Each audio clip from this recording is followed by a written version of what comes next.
এই হলো deadline communications private limited. আপনারা দেখছেন এক্সপ্রেস নিউজ, খবর নেয়, খবর দেয়।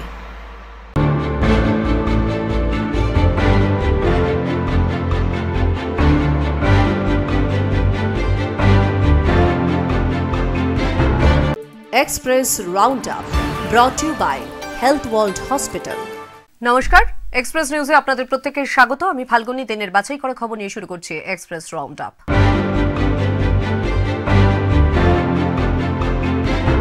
নাবালিকাকে অপহরণের অভিযোগে গ্রেফতার বিজেপি যুব মোর্চার নেতা। এই ঘটনায় ব্যাপক শোরগোল হুগলির খানাকুলে। পুলিশ সূত্রের খবর, ধৃতের নাম শুভজিৎ মাকাল। ধৃতকে আদালতে তোলা হলে 5 দিনের হেফাজতে নির্দেশ দেন বিচারক।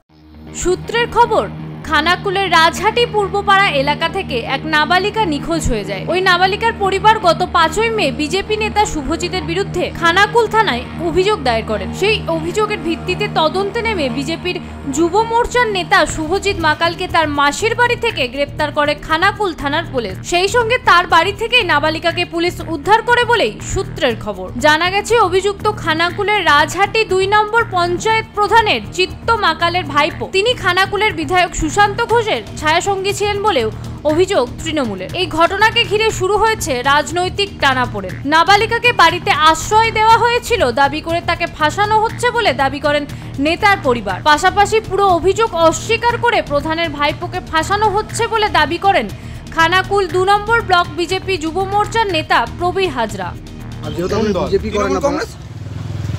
সরাসরি করছে তো, এই ছেলেটা বন্ধের দিন একটু মুভমেন্ট করেছিল, টক্কে রেখে আজকে ওকে ফাঁসালো। কেন এইসব কেন হবে? খানাকুলে এসব আমরা মানবো না। অন্যদিকে যদিও বিজেপির বিরুদ্ধে কটাক্ষ ছুড়ে খানাকুল 2 নম্বর ব্লক তৃণমূল সভাপতি রমেন প্রামাণিক বলেন, আইন আইনের পথে চলবে এবং দোষী শাস্তি পাবে। পুলিশ প্রশাসন আইনের পথেই চলবে। আমাদের সরকার, সে আমাদের দলেরই হোক এবং অন্য দলেরই হোক, আইনকে কখনো অমান্য করে না এবং দোষীদের যাতে সাজা হয় সেই চেষ্টাই করে। পুলিশ সূত্রে খবর, ধৃত বিজেপির যুব নেতার বিরুদ্ধে 137 এবং 144 বিএনএস ধারায় মামলা রুজু করা হয়েছে। নাবালিকা সহ বিজেপি যুব নেতাকে আরামবাগ মহকুমা আদালতে পেশ করে পুলিশ। যদিও এটা হচ্ছে আপনার নন নেমলি এফআইআর, মানে কোনো নাম দিয়ে কোনো এফআইআর করা হয়নি। এই সমস্ত কিছু দেখে সেটা খতিয়ে দেখবেন বলে, সিডিটা দেখবেন বলে 5 দিনের জেল। নাবালিকার জবানবন্দি ও সমস্ত বিষয় খতিয়ে দেখে বিজেপি নেতাকে 5 দিনের জেল হেফাজতের নির্দেশ দিয়েছে আরামবাগ মহকুমা আদালতের বিচারক। Bureau report, express news. প্রেম হোক প্রকৃতির সঙ্গে, বিশ্ব থাকুক শান্তিতে, এই মন্ত্র মানুষের কাছে পৌঁছে দিতে পায়ে হেঁটে মক্কা মদিনার উদ্দেশ্যে যাত্রা শুরু করলেন দক্ষিণ 24 পরগনার এক যুবক। পরিবেশ রক্ষার বার্তা নিয়ে পায়ে হেঁটে মক্কা মদিনার উদ্দেশ্যে বেরিয়ে পড়লেন দক্ষিণ 24 পরগনার এক যুবক। এদিন হেঁটে তিনি পৌঁছান আরামবাগে। মনের অদম্য ইচ্ছা শক্তি নিয়ে 6টি দেশের উপর দিয়ে প্রায় 250 দিনের পথ পাড়ি দিয়ে মক্কা মদিনায় পৌঁছাবেন ওই যুবক।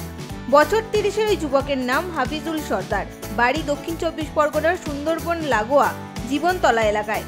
হাফিজুল 2020 সালে সংকল্প করেছিলেন তিনি পায়ে হেঁটে মক্কা মদিনায় যাবেন। সেই প্রতিশ্রুতি সার্থক করতেই পরিবেশ রক্ষার বার্তা নিয়ে গত 27 এপ্রিল তার বাড়ি থেকে রওনা দেন হাফিজুল। সেই দিন তিনি এলাকার মানুষ ও বাচ্চাদের নিয়ে প্রায় 500টি গাছ লাগিয়ে সকাল 10টা নাগাদ পথ চলা শুরু করেন।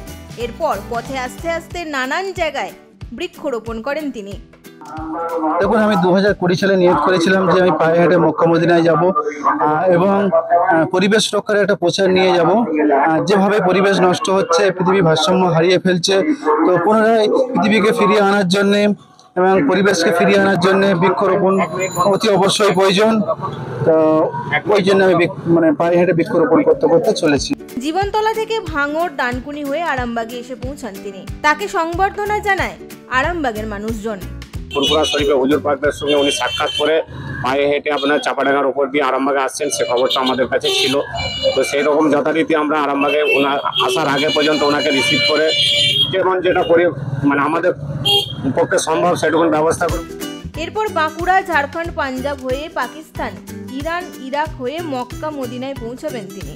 বর্তমান পরিস্থিতিতে দাঁড়িয়ে পাকিস্তানের সঙ্গে ভারতের সম্পর্ক ভালো না হলে তিনি বিকল্প রাস্তা বেছে নেওয়ার কথাও জানিয়েছেন। হাফিজুলের এই উদ্যোগকে সাধুবাদ জানিয়েছেন প্রত্যেকে। আরামবাগ থেকে পিন্টু লাগার রিপোর্ট, এক্সপ্রেস নিউজ।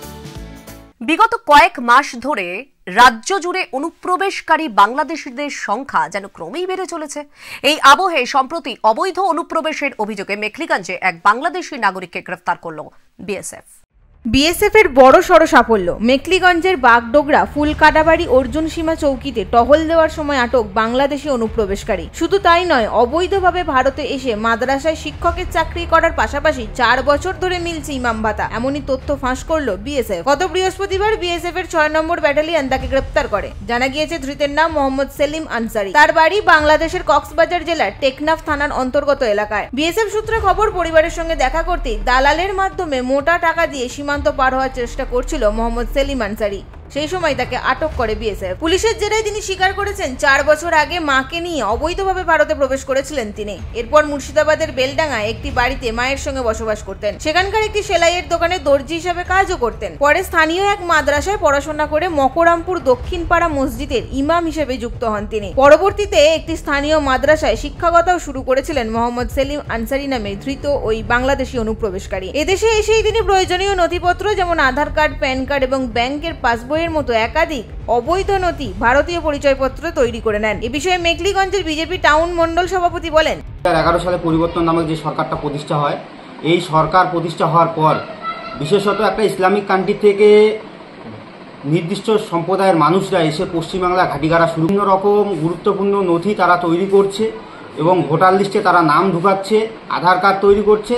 এই Aadhaar card, voter list, voter card তৈরি এবং প্যান কার্ড তৈরি করতে যে প্রাথমিক ডকুমেন্টস, সেই প্রাথমিক ডকুমেন্টসগুলো সরবরাহ করছে রাজ্য সরকারের বিভিন্ন নেতামন্ত্রীরা। শুধু তাই নয়, বাংলাদেশি হয়ে ভারতে এসে অন্যের নামে ইমাম ভাতা তোলার অভিযোগ উঠেছে তার বিরুদ্ধে। জানা গিয়েছে ইমাম ভাতার জন্য আবেদনের সময় সমস্ত ডকুমেন্ট না থাকায় স্থানীয় এক ব্যক্তির নামে আবেদন করেন তিনি এবং যা ভাতা ঢোকে সেই ভাতা মাসের শেষে ভাগ করে নেন ওই ব্যক্তির সঙ্গে। এই ঘটনায় শাসক দল সরাসরি বিএসএফ কে কাঠগড়ায় তুলেছে। অভিবাসন যে দপ্তর আছে ভারতের, সেই অভিবাসন দপ্তর, স্বরাষ্ট্র মন্ত্রক, এরা কি করছে, বিএসএফ কি করছে, এর দায়িত্ব তো কেন্দ্রের অভিবাসন দপ্তরের। তবে পুলিশ সূত্রে খবর, ইতিমধ্যেই ধৃত সেলিম আনসারির বিরুদ্ধে নির্দিষ্ট ধারায় মামলা রুজু করা হয়েছে এবং তাকে আদালতে তোলা হলে 10 দিনের পুলিশি হেফাজতে নির্দেশ দেন বিচারক। Bureau report, express news. Express round আপে এখন নিয়ে নেব একটা ছোট্ট বিজ্ঞাপন বিরতি। ফিরে আসি বিরতির পর। সঙ্গে থাকুন, দেখতে থাকুন এক্সপ্রেস রাউন্ড আপ।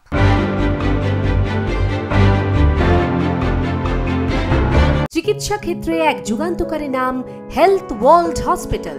অত্যাধুনিক চিকিৎসা পদ্ধতি, অভিজ্ঞ ও স্বনামধন্য ডাক্তারদের সুপরামর্শ, এক ছাদের তলায় সব রকম টেস্টের ব্যবস্থা সম্পন্ন হেলথ ওয়ার্ল্ড হসপিটাল মানেই স্বাস্থ্যক্ষেত্রে এক ধাপ এগিয়ে যাওয়া। আমাদের ঠিকানা সৃষ্টিনগর, কন্যাপুর, আসানসোল, ওয়েস্ট বেঙ্গল 713305।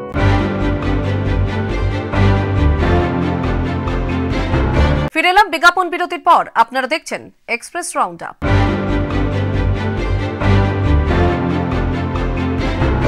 এমনিতেই মেদিনীপুর শহরের নিকাশি ব্যবস্থা অত্যন্ত দুর্বল। তার উপর নিকাশি নালা বন্ধ করে অবৈধ নির্মাণের জেরে একেবারেই বন্ধ গোটা বাজারের জল নিকাশি ব্যবস্থা। অভিযোগ, দীর্ঘদিন ধরে ভুক্তভোগী শহরবাসীর অভিযোগে কর্ণপাত করেনি পুরসভা। মেদিনীপুর শহরের গেট বাজার এলাকায় মিনি মার্কেটে নিকাশি নালা বন্ধ করে তার উপরেই অবৈধভাবে গড়ে উঠছে একের পর এক দোকান, হোটেল, বাড়ি। কোথাও আবার নর্দমার উপর সিঁড়ি করে করা হয়েছে অবৈধ দোতলা নির্মাণ।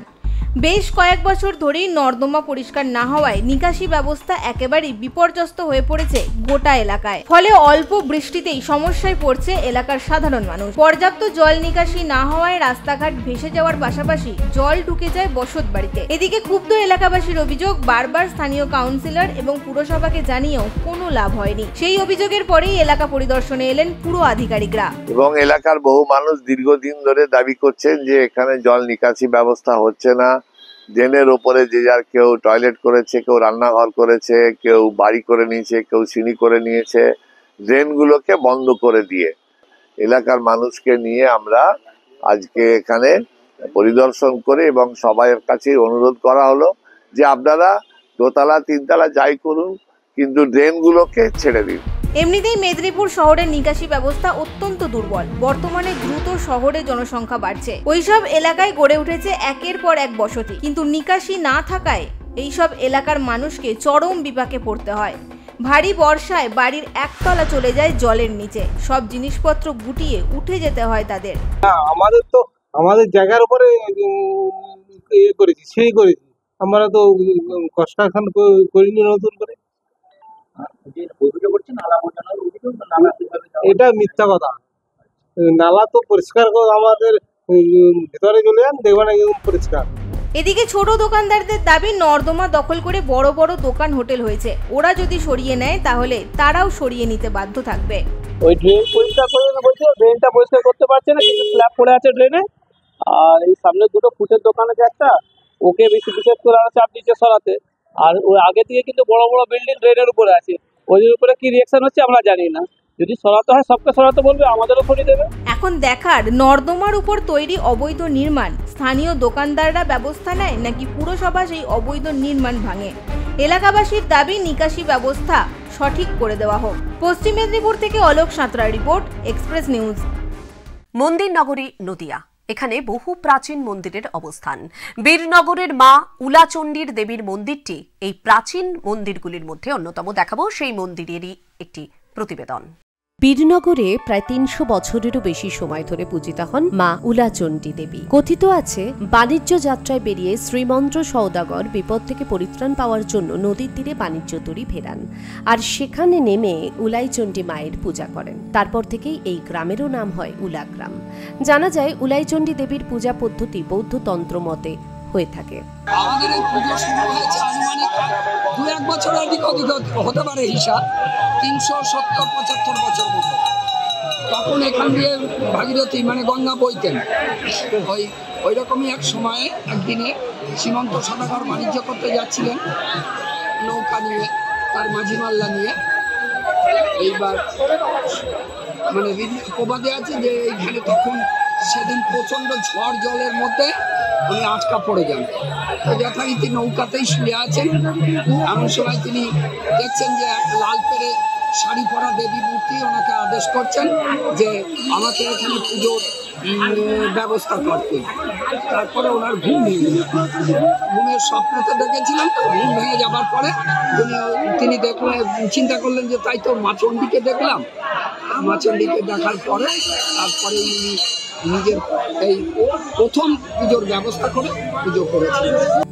শুরুতেই পুজো করত সমাজের দলিতধারী সম্প্রদায়। বর্তমানে সমাজের সব সম্প্রদায়ের মানুষ তাদের আনন্দে বা আপদে বিপদে মানত করেন উলা দেবীর কাছে। জনশ্রুতি আছে, উলা ওঠা বা যাকে কলেরা বলা হয়, সেই রোগ থেকে মুক্তি পাওয়ার জন্য এই দেবীর পূজা করা হতো। সেই থেকেই এই দেবীর উলাইচণ্ডী নামে খ্যাত। কথিত আছে, ভয়ঙ্কর ডাকাতদের অত্যাচারে যখন অতিষ্ঠ ব্রিটিশ সরকার, তখন এই উলাগ্রামের বাসিন্দারাই অত্যাচারী ডাকাতদের ধরে ব্রিটিশ সরকারের হাতে তুলে দেয়। এই ঘটনার পর গ্রামের বাসিন্দাদের স্বীকৃতি দিতে উলাগ্রামের নাম বদল করে রাখা হয় বীরনগর।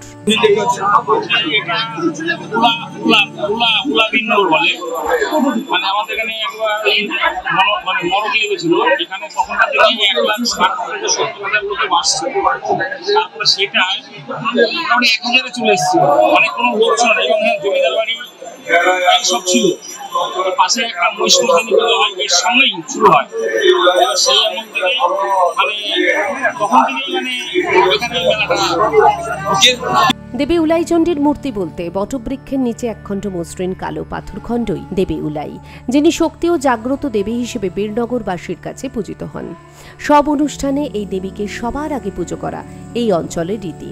কাছেই একটি বটবৃক্ষে মনস্কামনা পূরণের জন্য মাটির ঢিল বাঁধা প্রাচীন রীতি, যা আজও প্রচলিত।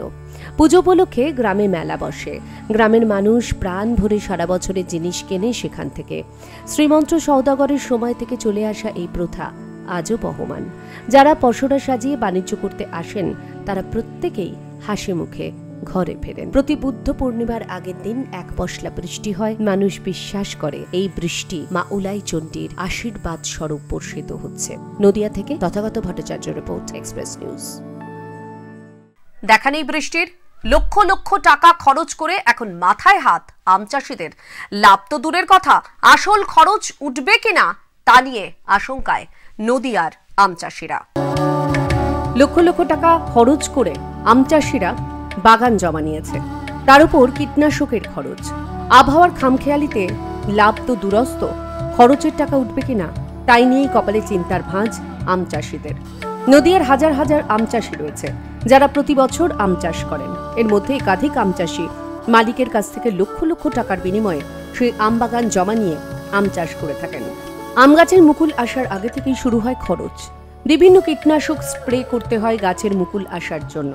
এরপর মুকুল আসলে গাছে মধু লাগা থেকে শুরু করে বিভিন্ন পোকার হাত থেকে বাঁচতে বিভিন্ন ওষুধের ব্যবহার করা হয়। এইসব ওষুধের মূল্য বর্তমানে আকাশ ছোঁয়া। এরপর গাছে আমের গুটি আসলে সেই গুটি ধরে রাখাটাও একটা নতুন চ্যালেঞ্জ আম চাষিদের কাছে। নতুন নামি দামি বিভিন্ন ব্র্যান্ডের ওষুধ প্রয়োগ করতে হয়, কিন্তু তার মধ্যে যদি বৃষ্টি না হয় সেই আমের গুটি টিকিয়ে রাখা কঠিন হয়ে দাঁড়ায়। আবহাওয়া যদি ঠিক থাকে তাহলে কম ওষুধেও ভালো ফলন হয়, কিন্তু আবহাওয়া যদি বিপরীতমুখী হয় সেক্ষেত্রে বিভিন্ন ওষুধ প্রয়োগ করেও সঠিক উপকার পাওয়া যায় না। বর্তমানে সেই সমস্যাতেই ভুগছে আম চাষিরা। চৈত মাসেও ঠান্ডা পড়ছে, শীত রাত্রিরে ঠান্ডা পড়ছে, শীত করছে, এইটাতে সব থেকে বেশি আম চাষে ক্ষতি করছে। বৃষ্টির প্রয়োজন, কিন্তু আম চাষে বৃষ্টি না হলেও ততটা ক্ষতি হয় না, কিন্তু সব থেকে বেশি ক্ষতি হয় চৈত মাসে যদি ঠান্ডা পড়ে। বিভিন্ন কীটনাশক ব্যবহার করেও আমের গুটি টেকানো যাচ্ছে না। তার কারণ সঠিক সময় বৃষ্টির দেখা নেই। বৃষ্টি হলে একদিকে যেমন বিভিন্ন রোগ থেকে মুক্তি পাওয়া যায়, অন্যদিকে আমের গুটিও তাড়াতাড়ি বড় হয়। তাই চাষিরা আশঙ্কা প্রকাশ করছেন এবছর যে আবহাওয়া, তাতে করে লাভ তো দূরের কথা, আসল টাকাটা তুলে আনাই মুশকিল হয়ে যাবে। প্রতিদিন আম গাছ থেকে প্রচুর পরিমাণে আমের গুটি কেটে মাটিতে পড়ে যাচ্ছে। তারা চাইছেন অবিলম্বে যাতে কিছুটা হলেও বৃষ্টি হয়, না হলে এবার প্রচুর ক্ষতির মুখে পড়তে হবে তাদের। এবছরে ফলনটা বেশি হওয়ার কথা ছিল, স্বাভাবিকভাবে দামটাও একটু কম হতো, কিন্তু এবছরে ওয়েদারটা কিভাবে কি হলো বুঝতে পারলাম না ঠিক, যার জন্য মুকুলটাও এলো। মুকুলটা একটা ম্যাক্সিমাম না হলেও মিনিমামের থেকে বেশি হয়েছিল। দামটা একটু কম হওয়ারই কথা ছিল, কিন্তু সেখানে গিয়ে দেখা গেল এবছরে ফলনটা কমেই গেল। নদিয়ার শান্তিপুর, চাপড়া, কৃষ্ণগঞ্জ থেকেই শুরু করে একাধিক আম চাষিদের কপালে তাই এখন চিন্তার ভাঁজ। নদিয়া থেকে মাধব দেবনাথের report, express news. Express round up এখনকার মতো এই পর্যন্তই। চোখ রাখুন এক্সপ্রেস নিউজে। এক্সপ্রেস নিউজ খবর নেয়, খবর দেয়।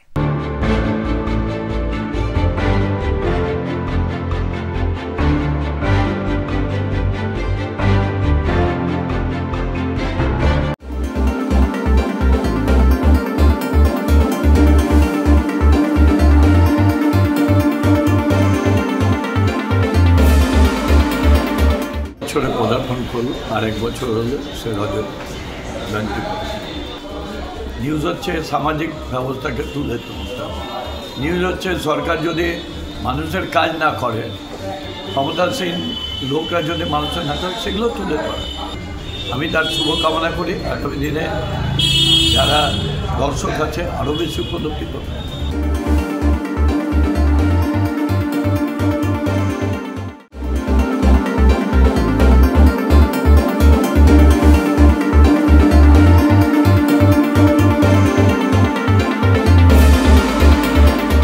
প্রথমেই ধন্যবাদ এবং শুভেচ্ছা জানাই যে 24 বছর ধরে এই নিউজটাকে এনারা পরিচালনা করছেন, সত্যের সঙ্গে জড়িত আছেন বলে এত বছর ধরে এটা কন্টিনিউ মানুষের মনের মধ্যে একটা প্রভাব ফেলেছে, এবং আমি আশা করব যে আরও সুন্দরভাবে এটা প্রসারিত হোক।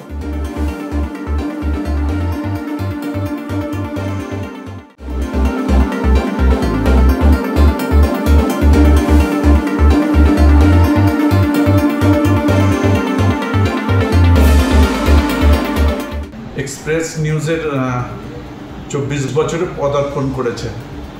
আমি এক্সপ্রেস নিউজের সমস্ত পরিবারের সদস্যকে জানাই আমার আন্তরিক প্রীতি এবং শুভেচ্ছা।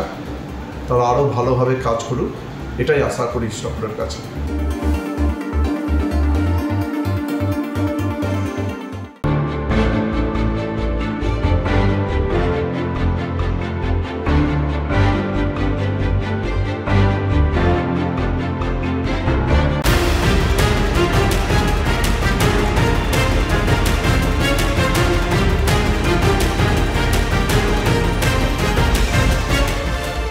এই হলো ডেডলাইন কমিউনিকেশনস প্রাইভেট লিমিটেড। আপনারা দেখছেন এক্সপ্রেস নিউজ, খবর নেয়, খবর দেয়।